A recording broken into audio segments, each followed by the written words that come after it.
Okay, I hope and believe that my screen is visible to everyone and I'm audible also. Yes. Yeah. Okay, fine. So we were trying to see the examples of some more learning outcomes. Fine. So we were trying to discuss that the teacher has defined a learning outcome for a child, for a learner, to see that the child will be able to identify nouns and their kinds only within a given passage. So now, if I tell this student to identify a noun outside this passage and declare that the student knows nothing, would be wrong on my part. My learning outcome was to do it within a defined passage. So this is the reason why we need to be very clear what are we expecting from our learners, right? Next, another example, the learner will be able to prepare again from our Bloom's taxonomy. An acid-base indicator is generally the place where facilitators, educators will leave their learning outcome. If this is specified from the extract of colored flowers, doesn't it make it more specific, right? So this criteria, this condition is important for a complete and exact, specific, measurable learning outcome.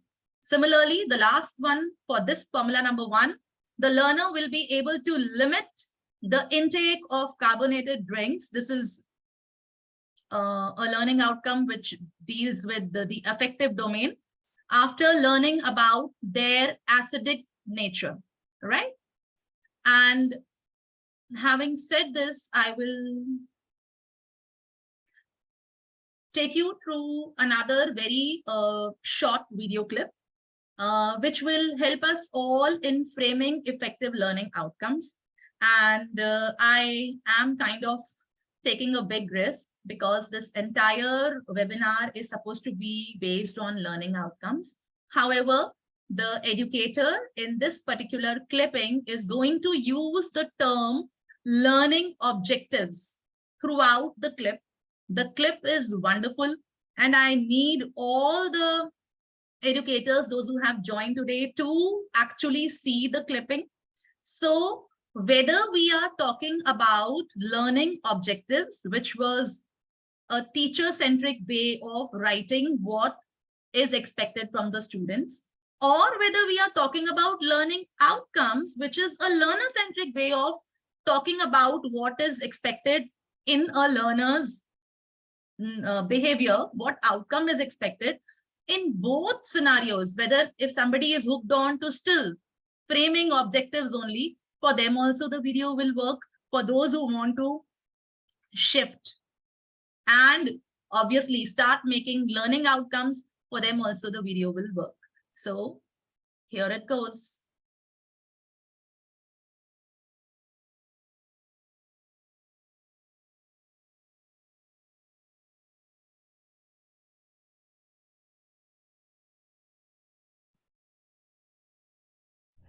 Hi, and welcome to a quick teaching tip on how to use learning objectives to plan teaching activities. Traditionally, we plan an activity and hope that the students get something out of it. But let's see what happens if we flip the script and first think about where we want students to be at the end, and then plan our teaching activity. Starting at the end will help you to begin better. I think about learning objectives this way. Whenever I teach anything, I imagine that there's someone outside of the room taking an exit poll, asking people, what did you learn in there? My hope is that my students answer something that's pretty close to my learning objectives. Let's take an example. Let's say that we're teaching about sexual health. If we want our students to learn information about STDs and contraception, then we have a knowledge objective. You're probably pretty familiar with that. To achieve it, we can give a lecture, but we also have to measure it. An objective without a way to measure it is half an objective. With a lecture, we can measure with something like a quiz. But if what we want is that our students learn how to take a sexual history, that's a skills objective. And then we have to plan a teaching activity like taping the students while they take sexual histories from their patients and measuring this by whether they've covered all of the relevant areas. And finally, if we want our students to become more comfortable talking about sex with their patients, that's an attitude objective. If that's our objective, we can have our students interview a simulated patient, focusing on a discussion of their experience of taking the history.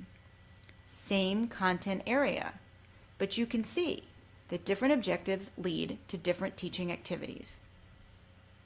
Using measurable learning objectives helps us to constantly evaluate how our teaching is going. Sometimes, if our students are not achieving our objectives, we think it's them. But it may be that we have to adjust our teaching activities. And it's not just for lectures. We can use objectives to plan all of our teaching, whether it's in a small group, teaching rounds, or one-on-one supervision. So give it a try. No matter what and how you're teaching, starting at the end will help you to begin better.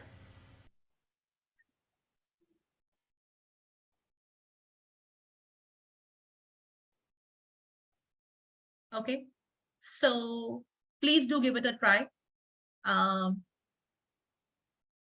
I also have been attending many webinars, interacting with many erudite resource persons, and discussing the marking scheme, question framing.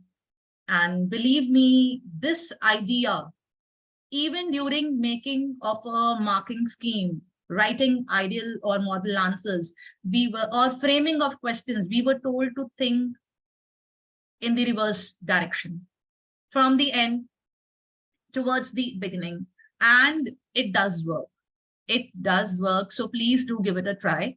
And after talking about this, let's quickly now talk about the Formula 2 for framing effective learning outcomes. This is going to be in a slightly different way. Here, we are going to break our learning outcome into 3 parts. The first one is an action phrase. As the word suggests, it's going to be a phrase in which the verb of the Bloom taxonomy will be mentioned. The skill, the competency that the learner has to acquire will be mentioned.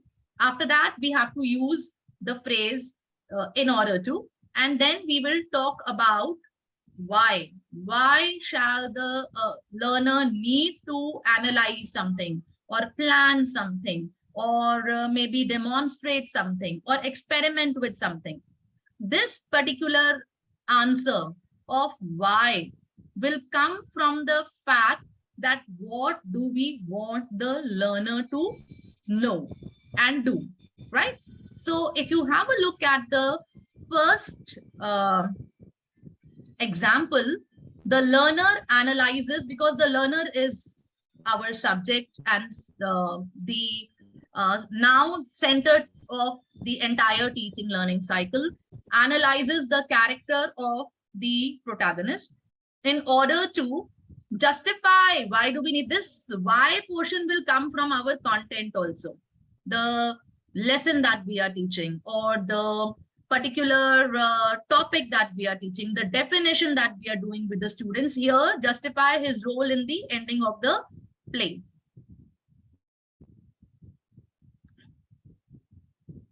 Then we have the learning outcome. After that, that will make us make a good learning outcome. The learner will plan a strategy in order to deal with a situation. What is the need for the learner to acquire a skill of making a strategy or planning a strategy? Because we want the student to deal with the situation created in neighborhood by a natural disaster. Fine. The learner analyzes the price deductions using relevant costs. This is the skill, the competency that the learner has acquired, and then what is it resulting in? Making price decision. The learner will be able to demonstrate this. Fine. That the learner is able to make these pricing decisions. So having said this, I hope and believe that framing smart learning outcomes will be easier for all of you. And that brings me to the fag end not exactly the end of my sequel, I must say. The need of aligning assessment with the learning outcomes. See, these learning outcomes will be only effective if we are able to assess the students, right? That is the prime job, duty, obligation of a teacher. The assessment will actually become a lens for us for understanding whether a student has been able to overcome barriers or no, whether we have to improve our teaching approach or no. Fine. So the role of the assessment is really, really important and very important. Good assessments allow students to answer the question. Now, we, the facilitators, usually are in a mood to prepare a paper which is very difficult, and the students are not able to attempt it, right? That is not a good way of assessment. How will we assess? How will we see that the learner was able to demonstrate the desired behavior or no? It will be possible only if the child is able to attempt it, right? So always, please mute yourself. Somebody's microphone is on by mistake. Maybe, thank you. And the teachers should try their best to make the paper, which is fit for all levels of students, for the average students, for the below average students, for the above average students, for everyone, right? And if I start talking about assessments, I will have to take another 1 hour, 1.5 hours to talk about how to align assessment with our defined learning outcomes. What are the various ways of assessment, right? So I will leave the floor open for everyone, promising that I will come up with another session probably on how to align this assessment with our learning outcomes, because today we will be really short of time if I start this, right? So thank you everyone for joining in, and I'm going to stop sharing the screen because I think I have to just figure out that whose microphone is on. If there is anything that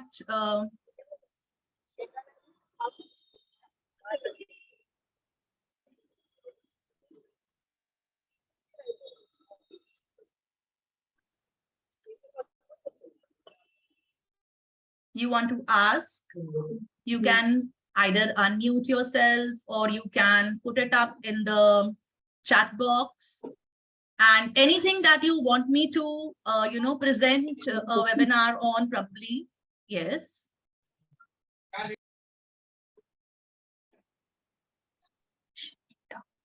Is somebody trying to ask something?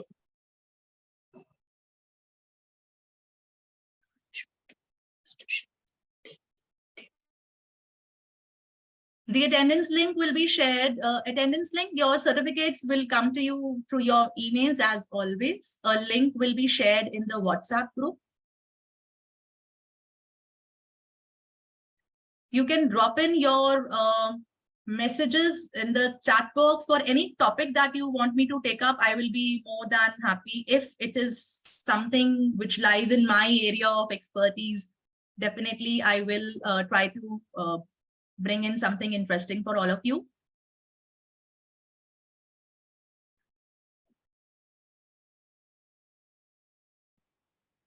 Thank you so much for the compliments. It means a lot. Poetic devices is interesting. That will be subject specific for me because I take up English. So Meenakshi ma'am, I will definitely try to do something about this. I'll plan it out.